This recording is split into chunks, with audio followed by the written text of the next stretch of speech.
আজি মোৰ ভণ্টি ব্ৰহ্মপুত্ৰ ভেলী একাডেমীৰ বাইদেউ হয় বেছি।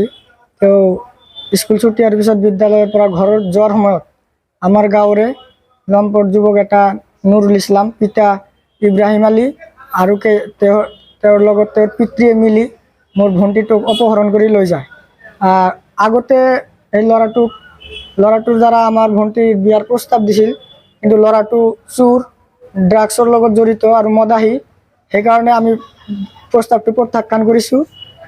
সেই মৰ্মে আমাৰ প্ৰতিশোধ লোৱাৰ কাৰণে আমাৰ ভণ্টিটোক অপহৰণ কৰি লৈ গৈছে।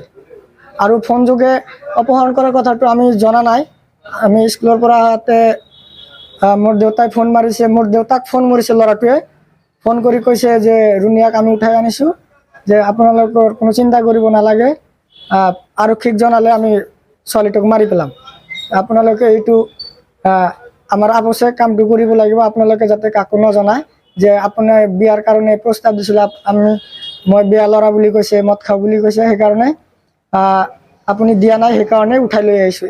এতিয়া আমি সেইটোৰ কাৰণে গৰৈমাৰী আৰক্ষী থানাত এটা এজাহাৰো দিছোঁ। লগতে তাৰ লগত আৰু বহুকেইজন আমি নাম দিছোঁ, যিসকল পদকী আছিল, যিসকলে প্ৰস্তাৱ দিছিল, সেইসকলৰ নামো আমি দি দিছোঁ।